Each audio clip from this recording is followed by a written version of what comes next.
Thank you so much. जय मसीह की सबको। आप सब खुश हैं, आनंदित हैं? आप आनंदित हैं तो विश्वास रखिए कि स्वर्ग में भी एक बड़ा आनंद है आपके लिए, क्योंकि आप जब प्रभु में बढ़ते हैं, उन्नति पाते हैं, बल पाते हैं, जब आपका हृदय आनंद से भरा होता है, तो ये प्रभु के लिए बहुत बड़ी महिमा का कारण है। परमेश्वर जीवन भर इजरायलियों की भलाई करता रहा, लेकिन फिर भी इजरायली लोग खुश नहीं थे। वो परमेश्वर के कार्यों में कमियां निकालते, उस पर दोष लगाते। परमेश्वर स्वर्ग से उनके लिए मन्ना गिराता, मरुस्थल में परमेश्वर उनके लिए जल की धाराएं बहाता, लेकिन फिर भी उन्होंने यहोवा के नाम को नहीं जाना जैसा कि यहोवा चाहता था कि वो उसे जाने।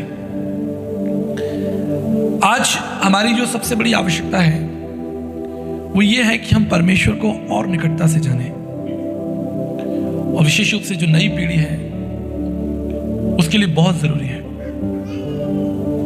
मेरे साथ आप वचन निकालें, इफिशियंस, बुक ऑफ इफिशियंस, इफिसियों का पत्र, उसका पहला अध्याय और उसके 15 और 17 पद को, 15, 16, 17 पद को देखें। Book of Ephesians chapter 1 verse 15 to 17 please. इस कारण मैं भी उस विश्वास का समाचार सुनकर जो तुम लोगों ने प्रभु यीशु पर है और सब पवित्र लोगों पर प्रकट है, तुम्हारे लिए धन्यवाद करना नहीं छोड़ता और अपनी प्रार्थनाओं में तुम्हें स्मरण किए करता हूँ। पौलुस कह रहा है कि मैं तुम्हारे लिए धन्यवाद करना नहीं छोड़ता और तुम्हारे लिए प्रार्थना करता रहता हूँ कि हमारे प्रभु यीशु मसीह का परमेश्वर जो महिमा का पिता है, तुम्हें अपनी पहचान में ज्ञान और प्रकाश की आत्मा दे। देखिए कितनी सुंदर प्रार्थना है कि परमेश्वर का प्रकाश जो है वो आपके ऊपर हो और आपकी एक पहचान हो, आपकी एक आइडेंटिटी हो। आज मनुष्य की पहचान किससे होती है? उसके कार्य से, वो क्या नौकरी करता है, क्या बिजनेस करता है, ये उसकी आइडेंटिटी है। लेकिन प्राचीन कलीसिया की जो पहचान थी वो इस बात से थी कि वो मसीह के लोग हैं, मसीह को मानने वाले लोग हैं, और उनको मसीह होने की जो संज्ञा है वो लोगों ने दी थी कि ये कौन लोग हैं? ये मसीह लोग हैं, ये मसीह को मानने वाले मसीह लोग हैं, और उनकी पहचान को समाज ने बताया कि मसीह लोग हैं। आज जो हमारी पहचान है, क्या हमें लोग मसीह के रूप में जानते हैं, या समाज में हम कहीं छुपे हुए, डरे हुए से या बचते फिरते हैं? आपके घर के बाहर मैं ऐसा सोचता हूं कि आपके नेम की प्लेट लगी होगी। अमूमन लोग अपने घर के नाम की, आपकी जो नाम होता है वो आप घर के बाहर लगाते हैं, उससे आपकी रिप्रेजेंटेशन है कि ये घर जो है, ये मकान जो है, ये आपका है। लेकिन आत्मिक रूप से हमारे घर के बाहर या हमारे जीवन के बाहर जो हमारी आइडेंटिटी है, जो प्लेट होनी चाहिए, जिस पर लिखा होना चाहिए प्रभु यीशु मसीह। हालेलुया। आज जो विषय है वो बहुत महत्वपूर्ण है। परमेश्वर अपने आप को आप पर प्रकट करना चाहता है। ये आरंभ से, उत्पत्ति से ही परमेश्वर की एक कोशिश रही है कि वो मनुष्यों के ऊपर अपने आप को प्रकट करें, या दूसरे शब्दों में कहें कि केवल मनुष्य परमेश्वर को नहीं जानना चाहता, केवल मनुष्य की जिज्ञासा नहीं है कि परमेश्वर कौन है, लेकिन ये परमेश्वर की जिज्ञासा है कि वो मनुष्य को प्रकट करे कि वो कौन है। और इसके लिए उसने बार बार अपने नाम को प्रकट किया। पुराने नियम में 6823 बार लगभग, कुछ ट्रांसलेशन में लगभग 7000 बार यहोवा शब्द आया है। जब मैं पुराने नियम की बात करूं, लगभग 7000 बार, 7000 टाइम्स यहोवा शब्द जो है, नाम जो है, मेरा नाम यहोवा है, ऑलमोस्ट 7000 टाइम्स। आप कल्पना करके देखिए कि 7000 के लगभग आसपास परमेश्वर अपने आप को आप पर प्रकट कर रहा है। ये कितनी बड़ी रहस्य, कितनी बड़ी मिस्ट्री है कि परमेश्वर आपको अपने नाम के बारे में, अपने वैभव के बारे में बता रहा है। आपको मालूम है, जब पतरस उस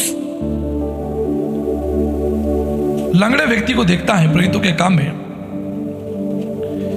तो वहां पर जो लंगड़ा भिखारी है, प्रेरितों के काम उसका 3रा अध्याय,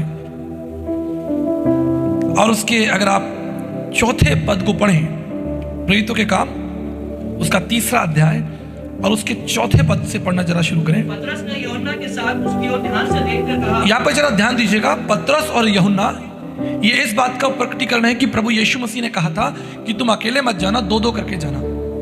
तो पतरस और यूहन्ना प्रभु के वचन के अनुसार उस मंदिर के बाहर जो लंगड़ा भीख मांगने के लिए बैठा है, उससे पतरस और यूहन्ना की मुलाकात होती है। और तब क्या हुआ, पतरस और यूहन्ना के साथ उसकी ओर पड़े, हमारी ओर देख, अतः वह उनसे कुछ पाने की आशा रखते हुए उनकी ओर ताकने लगा। तो जो लंगड़ा था उसकी आशा क्या थी? उसे सोना चांदी मिले, कुछ पैसा मिल जाए, ये उसकी आशा थी। आज यही आशा जो है वो संसार के अधिकतर लोगों की है कि वो परमेश्वर के नाम से या परमेश्वर के द्वारा जो है क्या पाना चाहते हैं, संसारिक भौतिक सुखों को, आनंद को प्राप्त करना चाहते हैं। इसमें कोई बुराई नहीं है, अगर परमेश्वर आपको भौतिक सुख देता है इसमें कोई बुराई नहीं है। लेकिन पतरस ने एक बहुत गहरी बात बोली। उससे क्या कहा, पढ़े।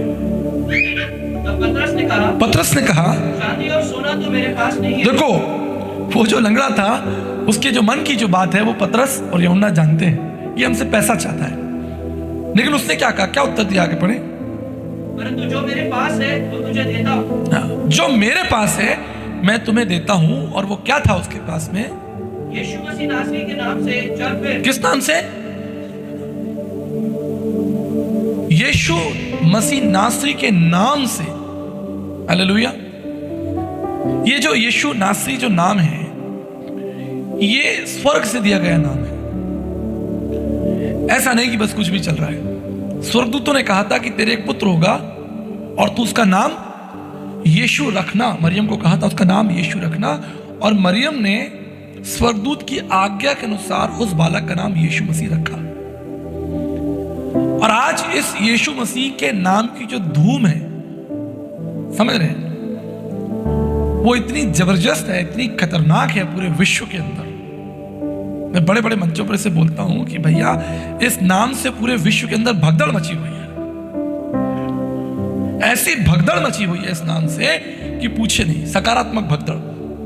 इस समय आप यहां बैठे हैं, ऐसी ना जाने लाखों करोड़ों कलीसियां चल रही होंगी पूरे विश्व में, उसकी आराधना चल रही होगी, गीत संगीत चल रहे होंगे, कोई किताब लिख रहा है, कोई प्रचार कर रहा है इस नाम से। कहां से ये नाम शुरू हुआ? छोटे से गांव बैतलहम से नाम शुरू हुआ। और दुनिया में कोई ऐसा गांव बता दो आप मुझे, कोई ऐसा देश बता दो जहां यीशु नाम के झंडे ना हो। और आप देखिए ये सब अद्भुत रीति से हो गया। ना कोई आर्मी, ना कोई तोप तलवार, और पैसा तो है ही नहीं। शिष्यों ने कहा कि भैया लोग कहते पैसा मिलता है। अरे भाई आप देखो बाइबल में तो साफ लिखा उन्होंने कहा हमारे पास पैसा है ही नहीं, हमारे पास जो है वो नाम है। क्या है? नाम ले ले भाई।